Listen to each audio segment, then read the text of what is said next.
Welcome everyone. Hi. Welcome. Right, is everyone in? Adam, you're still waiting? Yeah, I think we're good. Everyone's in. Okay, excellent. Well, welcome everybody. If you have never met me before, my name is Victoria Galvin, and I work in membership side of the Kent Invicta Chamber. With me today is my colleague Adam, who is tech wizard and orchestrating this, so it all runs perfect and smoothly as it can. But lovely to see you all. And lovely to welcome you to our Kent Invicta live workshop, focusing today on 10 ideas to help grow sales, which would be great. Our keynote speaker today is Jason Rainbird, and he's from Flowbird Ltd, a valued chamber member based in Ashford, and is a CRM and marketing agency. So oh, sorry, I thought I heard someone coming in then. Sorry, sorry about that. So it's a really insightful one today. I just have to big Jason up a little bit because he is actually currently helping us with our changeover of our CRM transfers. And so personally, I've had the privilege yesterday to spend some time with him. And yeah, for a very short period of time, I'm sure, but I was actually lost for words on how knowledgeable he is, and really got my brain ticking. So I'm super confident today that you'll really gain invaluable information with his presentation. So I mean, if there are any questions at all, we will be sure to forward them on. If you put them into the chat, there'll be we'll try and make it as interactive as possible, and ask them as we go along, and also at the end. So please feel free to use that chat function to ask anything that you need to. So yeah, over to you, Jason, and the floor is yours, really. Okay, can everybody hear me okay? Right, do we do a screen share and then you can see, right, screen, there we are, 3. We're on. Tell me if you can see me twice now. Can everyone see the screen? I'll just assume that you can, and if you can't, obviously shout. Tell Adam, because it'll be his fault. So it's interesting. We just did at the beginning. This is actually the first time I've done this. Most of the times I'm doing this to clients. It's live to live. It's a lot more interactive.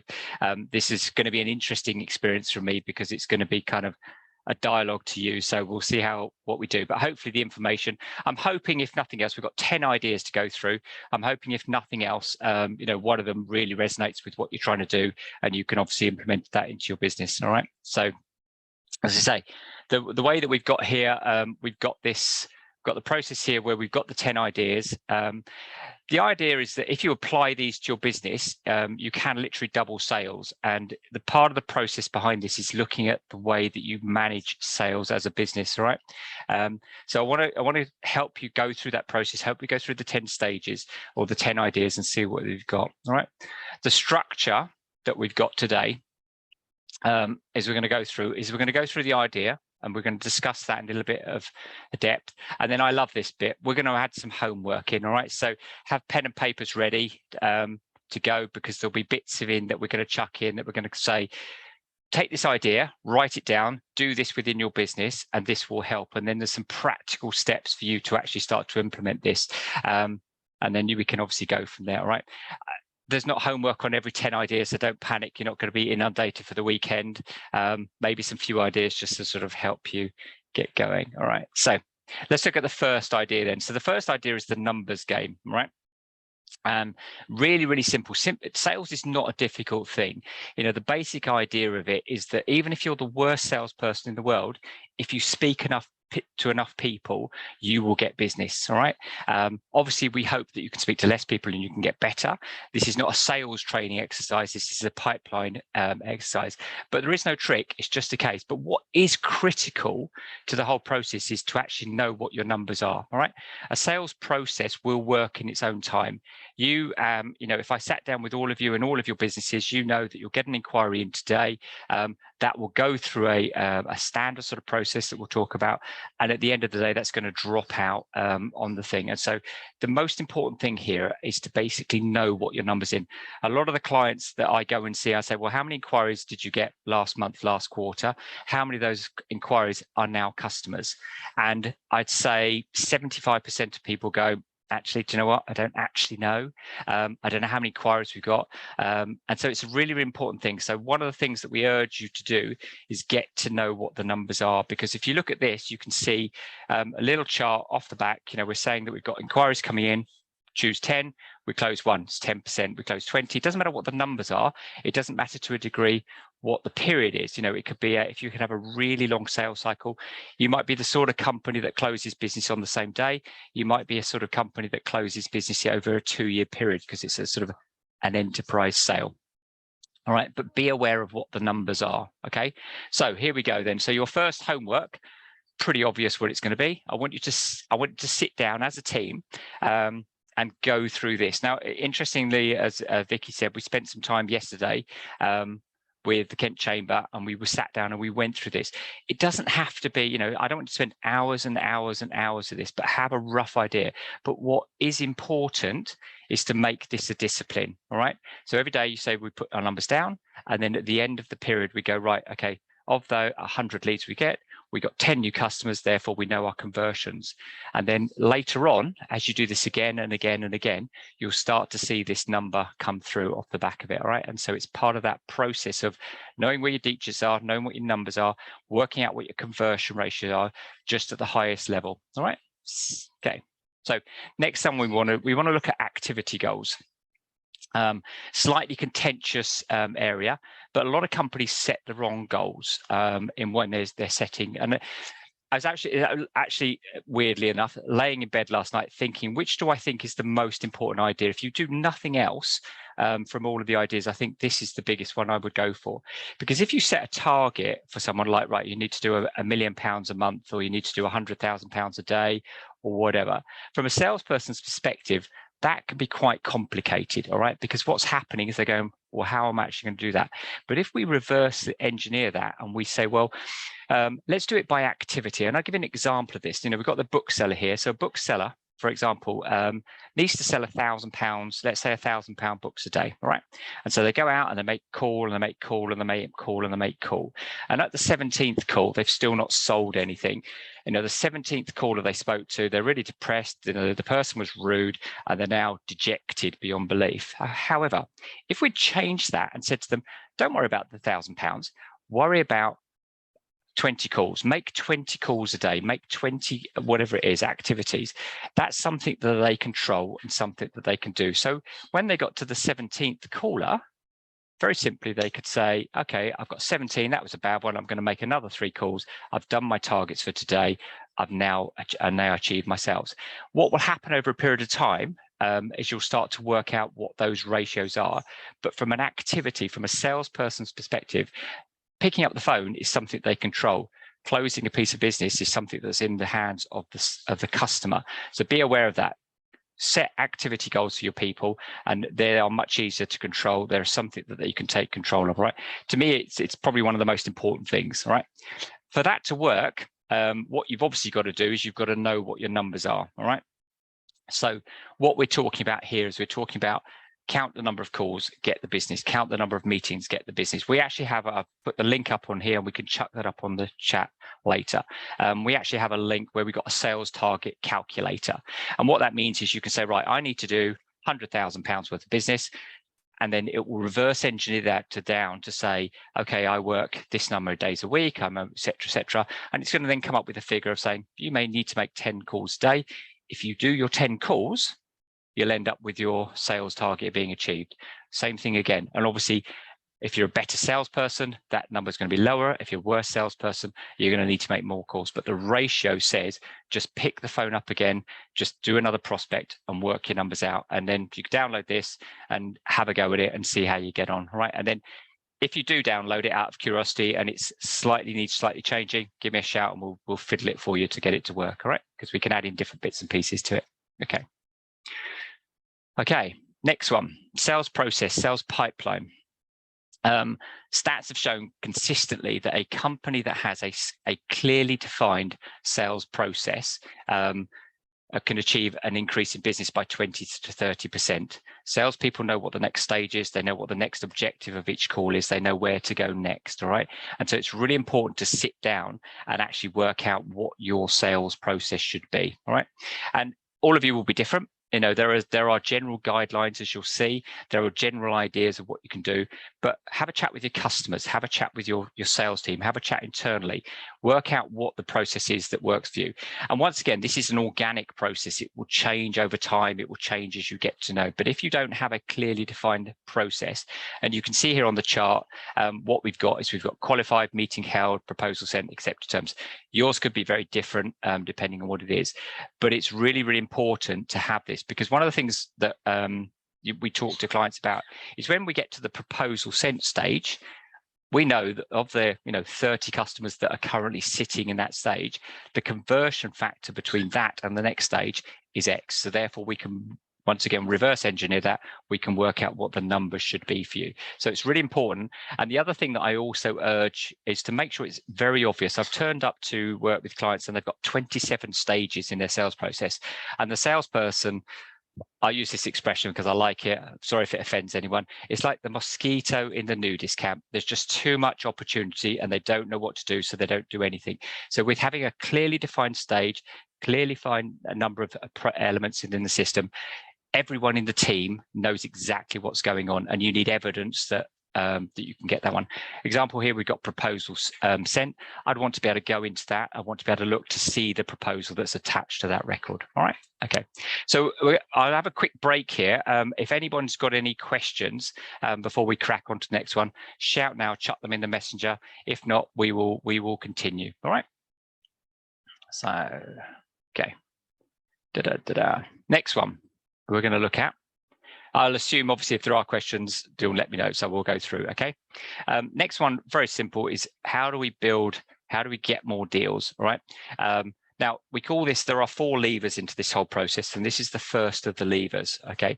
And so what we need to do is we need to fill the sausage machine. All right. So we need to get stuff in at the beginning. And what that means for most companies is it means setting a target for adding new opportunities to the process there. So if that's prospecting, so internally we would sit down with the company and would say, right, okay, how many people need to go to the beginning of the stage? How many leads do you need to generate? The other thing I would also suggest you do, and I think this is depending on your business, is to try to split those between existing business and new business. All right, because there's a very, very big difference between those two elements in what you do.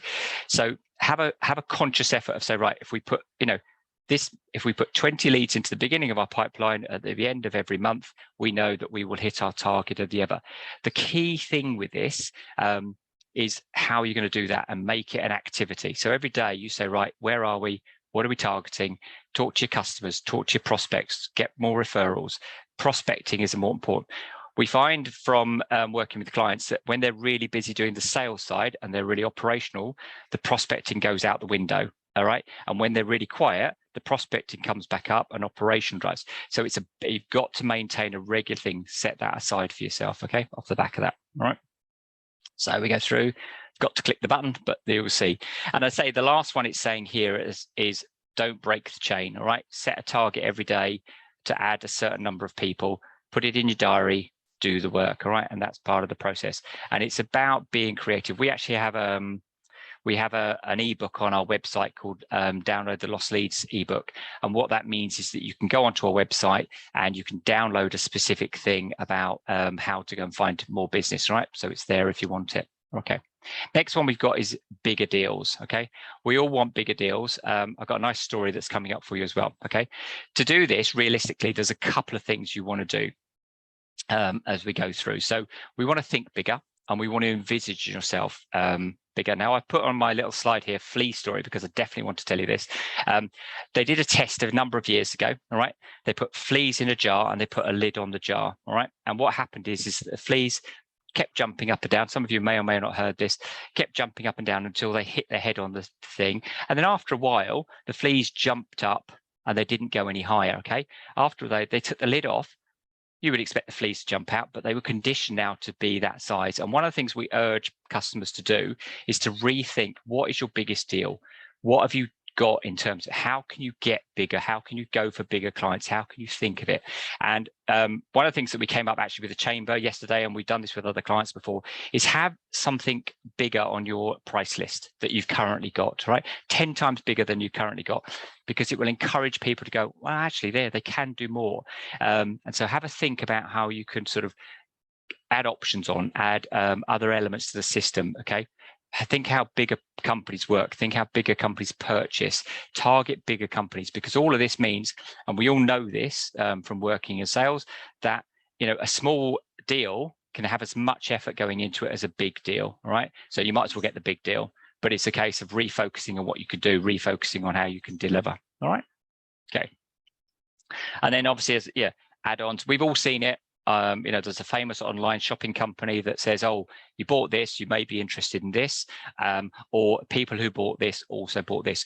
Build that into your proposal system, build that as options into your proposal system so that you're encouraging people to spend more and more with you. All right, a little bit of homework. Here's a homework one come up for you. So review the previous proposals that you've won, okay, and review also your biggest deals to date. And how often do they come up? How else could you replicate that? How often could you get those? And then it's a case of kind of growing that up. Can you cross-sell? Can you upsell? Once again, it's a conscious effort to do this. All this stuff is not, it's not rocket science. It's just, right, we've done a proposal for someone. That's fantastic. Why don't we chuck on the fact that we can do this as an addendum to that proposal? It's not going to do any harm. It may get you more business, but if you don't ask, you don't get it. The classic one is, would you like fries with that? Another famous company.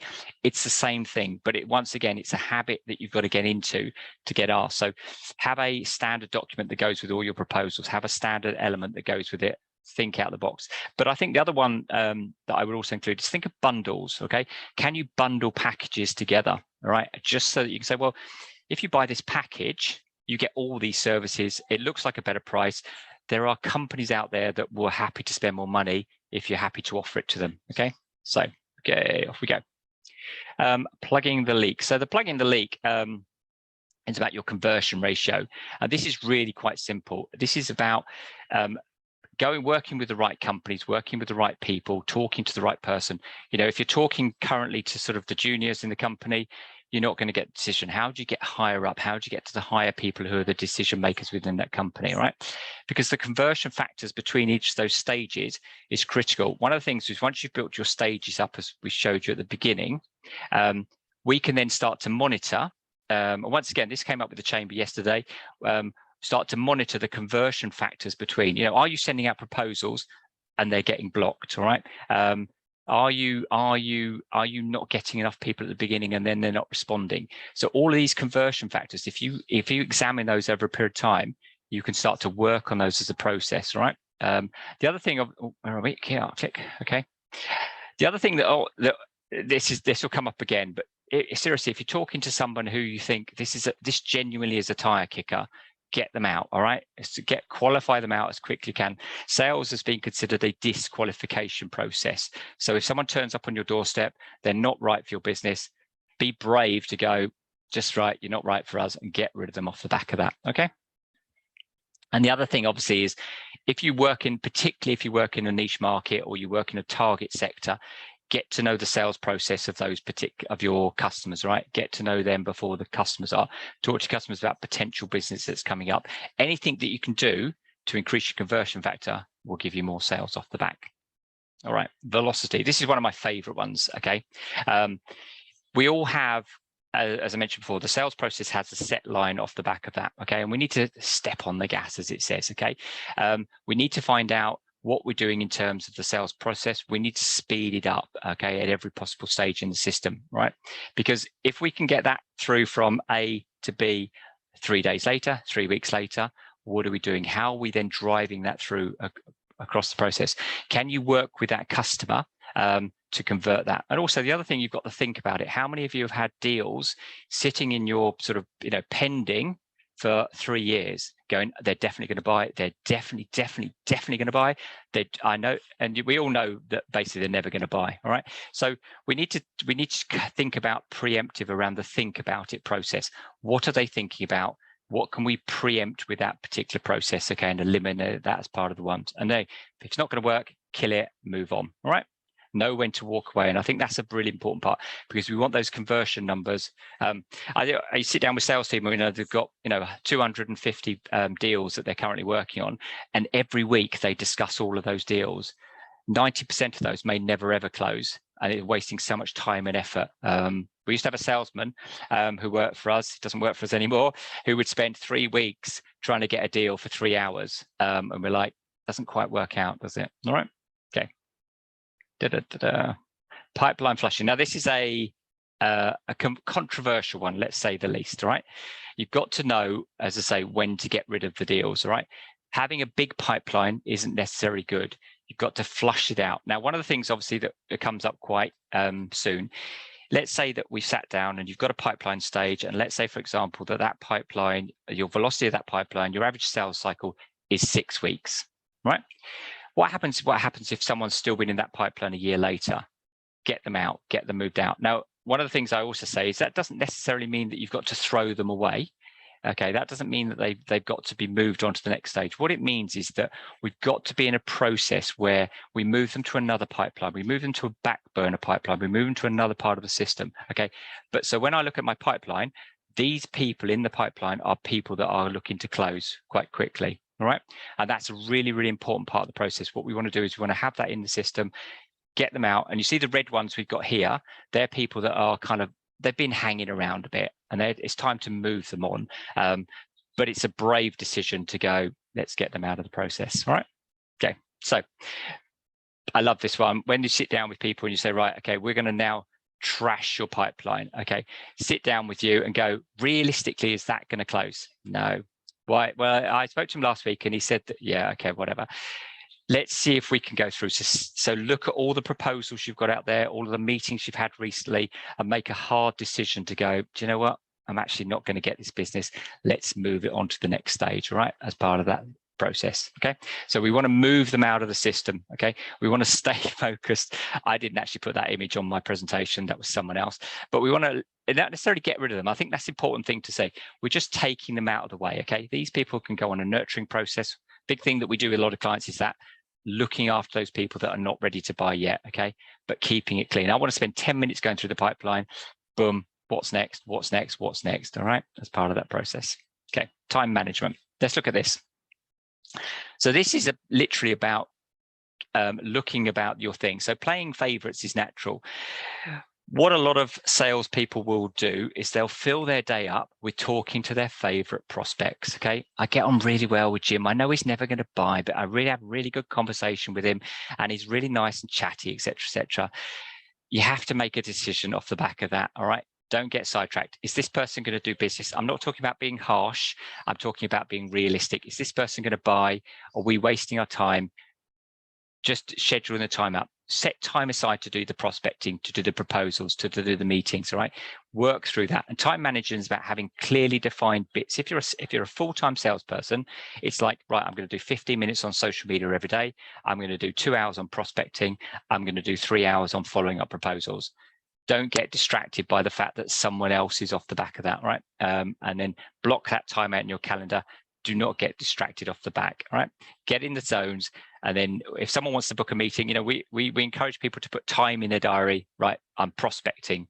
Do not talk to me. I'm following up proposals. Do not talk to me, all right?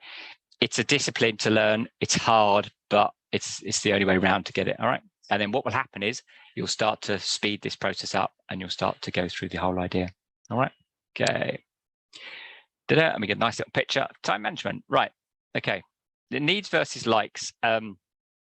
We all know that in sales, it's not always the best. It's not always the easiest industry. People sometimes can be rude. Sometimes they can be basically blunt. But it's about making the choices, about doing what you need to do. So the idea behind this is that, there are people that need to be followed up. There are people that need to be done. There are the prospecting. If you're a company that does cold calling, it's never going to be pleasant. All right. but it needs to be done. If you're someone that, you know, goes door knocking, sometimes it can be unpleasant. It's whatever it is within your part of your process. Okay, if you overcome that, what you can do is you can force your way through, and then, you know, you become like the rest of us, hardened individuals and cynical individuals that just plow through the next ones. All of the other things that come before that are then able to help you through the process. Okay, right? So we get the unpleasant bits done, get them out the way, get them working through you. Okay, and learn to say, do make the unpleasantness part of your process. I pulled up, this is the kind of the final bit nearly. I pulled up this because I think sales, as I said to you before, it's not rocket science. It's not rocket science off the back. Oh, goodness me, hold on. It's not rocket science off the back. It's not, you know, it's magic formulas. It's graft, okay? But it's also routine. It's also process, okay? Set yourself up, get your process. This was something that was written in 1940 as a book, and it's still true today. It's still true today that have a habit, do the habit, work through your process, all right?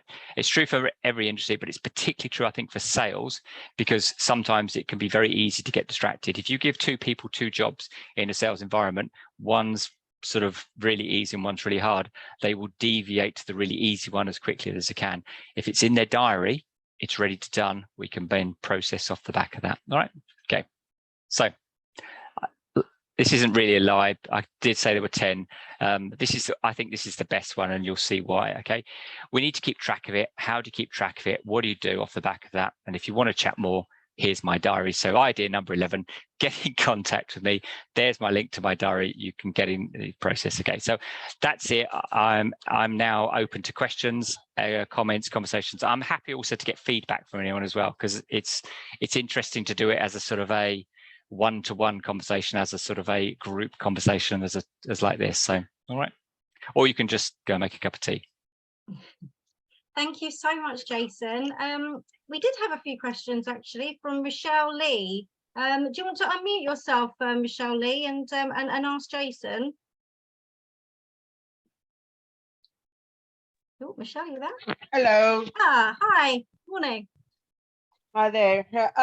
I run Surface Stitches and Crafts, where I am mostly sewing with bright fabrics and African fabrics, and also making items with seed beads, bringing my South African touch into what I make.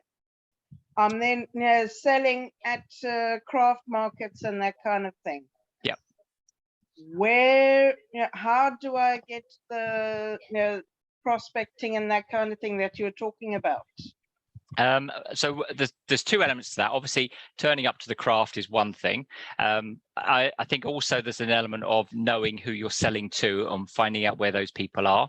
If I would go, there's an old expression which said, they asked a bank robber why he robbed bank, and he said that's where the money is. And it's the same thing. So find out from yourself who your target market is. Now, at the moment, obviously, you're going to craft fair, people are coming to you, but are there LinkedIn groups? Are there social media groups? Are there Facebook groups that you can get proactively involved? The other thing I would suggest at that, and I think that's the important thing, is don't go selling. If you're joining a Facebook group, go to be helpful, useful, educational. All right, get involved in the groups, get to chat to people, be a source of what you do, and you'll find that people will then come to you off the back of that, and then that's it. But I think the main thing is go where these people hang out that you want to sell to. So don't just rely on them to come to you. The other thing I would also suggest you do is, if you can, is start to build a database up, start to build a list of potential customers, because if a customer's coming to you and they're buying once, they're likely to come back and buy more. All right, so start to build a list off the back of that. And I think then what you can use, you can then obviously, as you bring in new products, new services, or new products, etc., you can then market out to those people with that, and you start to build your list. And you find that will then help you a lot, because that can be running in the background for you while you're doing your you're going to your fairs and stuff like that. That would be my immediate response. So you're talking about like having like a mailing list that I would be able to give them, say, 2% or 5% off of something coming new. Yeah, you don't even need to give people discounts. I mean, if you introduce a new product or a new range, these, if they're anything like my wife is into sort of something called journalism, journaling, and is an avid reader of all these bits and pieces and buys stuff all the time. It's the same thing, particularly with the craft industry. You've got avid advocates of what you sell. You sell them an email, so look, we've got a new range coming out. They'll lap it up. All right. So build a list. That's what I would do off the back of what you're doing. So every time someone buys something from you, just say, look, is it okay if I keep in contact? Yes. Add them to the list, and then you update them off the back of that. Okay. All right. Cool. Excellent. Thanks, Jason. Really good tips there. Emily, just in answer to your question, yes, they will be sent to you, but we've also got this recorded as well. So so you'll be able to go on the website and view this again. So you'll be able to do that definitely. Sonia's asked Jason if you can explain 4 again and share the web connection. I can, let me just find it. So 4, which I think is going to be the calculator.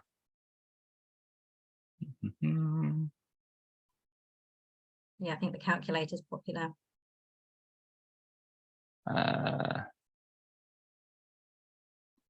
In reverse, more deals. Oh, is it 4? Is this? Sonia, do you want to unmute? Is that right? Sonia, is it the calculator? Oh, yes, she said yes. Yeah, okay then. So I don't know where it is, but it'll turn up. I think it's earlier actually. So the calculator is about your activity list. So what this means is that we built the calculator. You go in and I can't find it anyway. So the idea is that you say, right, okay, I need to do £1 million worth of business a year. All right. So of all the proposals I send out, how many proposals do I need to send? So I'm going to make my numbers really easy. Let's say that I need to send 4 proposals out, and of those 4 proposals for let's say £1 million each, one of those closes, I get my £1 million piece of business. Okay, so my ratio then is 1 to 4. I then reverse engineer that and say, right, how many people do I need to talk? How many meetings do I need to have to be able to send out 4 proposals? Let's say once again that it's 4, so I need to have 16 meetings. That of those 16 meetings, I can then have 4 proposals to go out to 1 piece of business. So therefore, I've got 16 meetings. Now, if I reverse engineer that again, I've then got to work out, right, how many calls do I need to make? How many emails do I need to make to be able to get those meetings? And let's say that's 10, so 10 per call, and so on and so on. So what you end up with in the ratio system is you end up with saying, right, if I say to a salesperson, right, I want you to make 10 phone calls a day because I know those 10 will eventually lead to £1 million worth of business. What the beauty of the process is that you're not saying get £1 million of business, you go work it out yourself. You're saying you make the 10 calls and the ratios will get you those. And what the system does is it reverse engineers that activity. What it also does is it takes into account how many days there are in a week, how many days holiday you want to take. So it's working out the numbers as well based upon your working days. And then it will say, off you go. And it's much easier to go to a salesperson. Okay, you need to make 10 calls, because without a shadow of a doubt, any person out there can pick up the phone again and speak to somebody else. It's an action that they've got within their control. And that's I think the most important element of that whole process. I think I found it now. Yeah, there we go. I found it.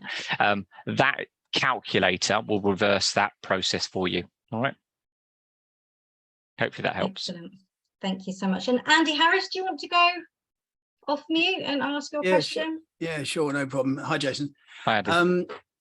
My question was, what do you think generally stops people in businesses starting a formal process of setting up these types of sales systems and measuring the outcomes, maybe including the perceived costs of it, but maybe there's some other reasons that hold them back? I speak to lots of people in my business, and you see some companies have got sort of processes, and there are some that it's quite surprising that they haven't got them. I just wonder what your view is of what stops people from actually, the people here today, for example, I imagine a small percentage might go away and say, do you know what, I'm going to do something about, but the majority won't actually do anything about it.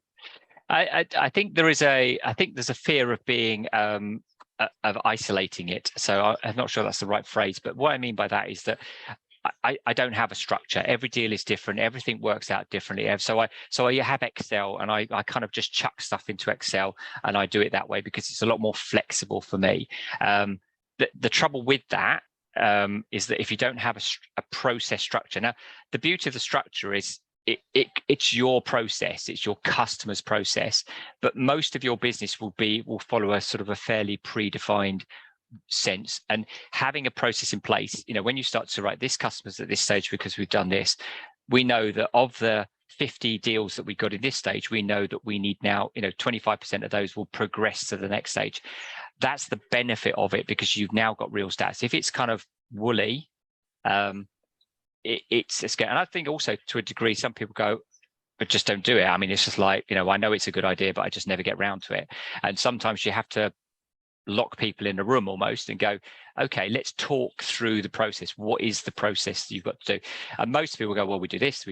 So you've got a process, you've just never formally sat down and do it. I don't know. Is it apathy? I don't know. I think the biggest reason is every single one of our deals is unique and we never have the same process. And obviously we counter that. We're going, well, okay, let's take the last 10 deals and break those down into what were the stages.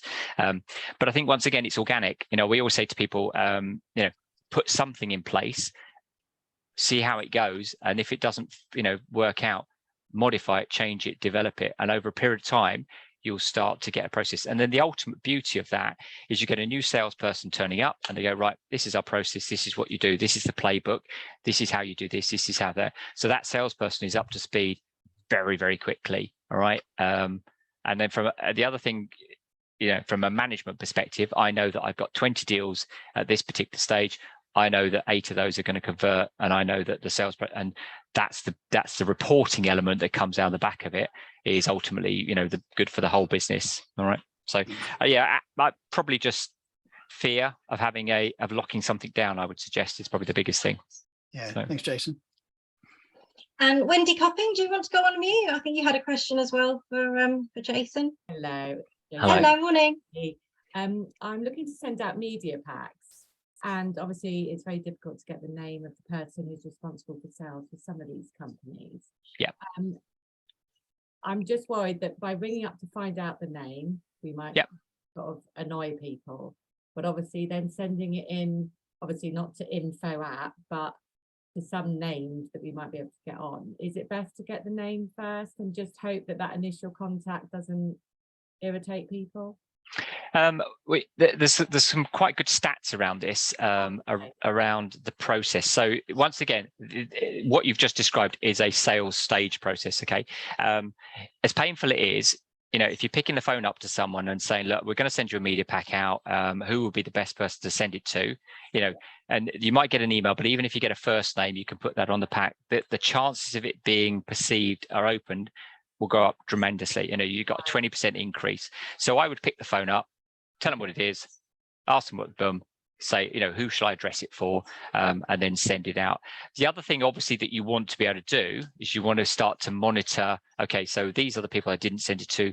These are the people I didn't ring. These are the people I did ring, and see what works better for you. So as you once again go back to the sales process, as you progress, right, I sent the media pack, they responded. Let's move them on to the next stage, and then we'll start to monitor. And then you start to go, right, I know that I need to send 1,000 media packs out a month if I'm going to hit my sales target. At the moment, it's like I'll send 1,000 out. Sorry, I don't mean to be rude.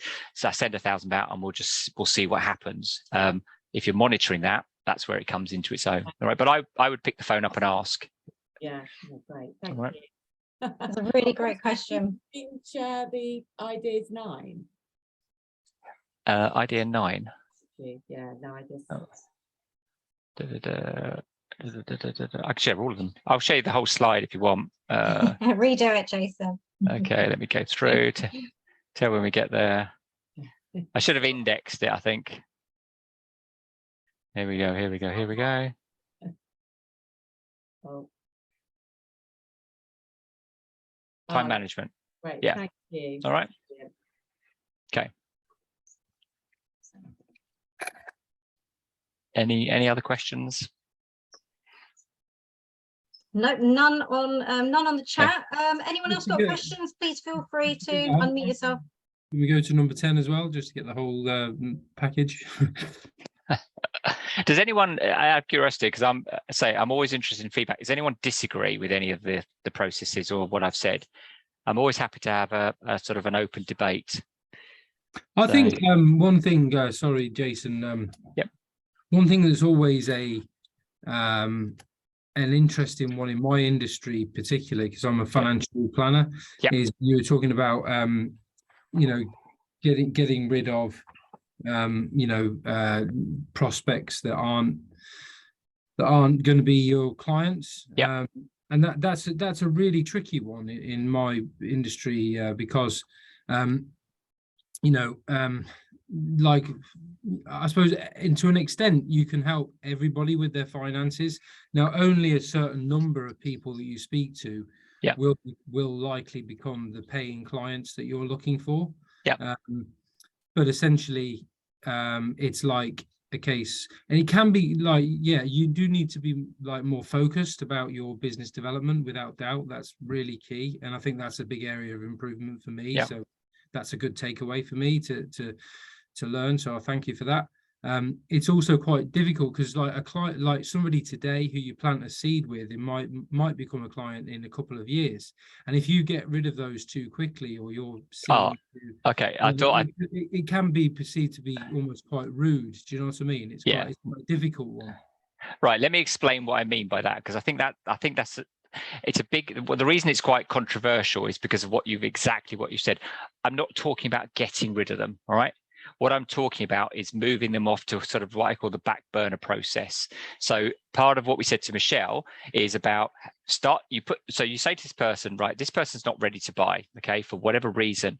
So we don't just delete the record, we move it to a nurturing campaign. We regularly feed them information. But what we don't want to be doing is I don't want to be ringing them up every week saying, look, you ready? Are you ready? Are you ready? Are you going? Are you doing, etc. I don't want them on my pipeline. I don't want to be looking at Mr. Smith or Mr. Whatever and going, oh yeah, they're definitely. So it's not a case of delete the record, never talk to them again. It's move them. If you're in an environment that you have this advantage where you can say, right, I'm passing this inquiry back to marketing now. Marketing, there's a terminology we call, which is MQL, Marketing Qualified Lead. I'm moving them back to MQL and I'm saying, please, can you look after this record because they're not ready to buy. They're not on my sales pipeline. As the moment that they start to express interest again, absolutely, you bring them back in. But what you don't want to see is a pipeline full of leads that are not going to close within your normal processing time. That's the critical element to it. All right. Please don't delete them. Or don't delete them and blame me anyway, definitely. All right. Excellent. Any more questions for Jason? No. Cool. Okay. I think that's everything. Well, thank you again, Jason. Really insightful. I hope everyone's gotten really good golden nuggets from that. I certainly have, definitely. And I think it's just so important that you know, as long as we spend a little bit of time, I know for us is that, you know, spend the time, get your processes really clearly defined, and then you know, everything will be great after that. So thank you so much. Like I said before, everyone, this is recorded. So when you go onto our website in the resources tab, you will be able to you know, upload it again and watch it to get a good view of the slide, and then we will send that out as well. If you have got questions after this, please feel free to contact myself or Adam, and we will be more than happy to pass that on to Jason and get you connected. So yeah, that's all from me. And looking forward. Oh, have you got someone got a question? Wendy's come back. Yeah, I've just got one more question. I'm on Facebook and Instagram and got some on Etsy. Quite a few people ask me if I've got a website, which I don't. Do I need to have that? There's probably some website builders in the audience who are going yes, and I'm not going to step on their toes because obviously you've now become a prospect. But I think my understanding is that you can use something like Etsy as a kind of a staging website, but I could be correct in that. I'm not an Etsy expert. I did go on it once to buy the wrong thing, but that's a different thing. But my advice would be, even if you have a one-page website, that would be a starting point, and it doesn't have to be particularly expensive as well. And then obviously you monitor what comes off the back of that. I think it's nice. It's almost like a modern day business card. Yeah, here's my website address. Go and have a look. Find everything else about me. So I'd probably suggest that it's a good idea. Okay, thank you. All right. Okay. Excellent. All So right. yeah, I hope everyone has a fantastic rest of the week and weekend. And like I said, do contact us if you need anything, and pass any queries on to Jason. But yeah, so my name's Victoria again, and it was lovely having you. Thank you, everyone. Bye. Bye.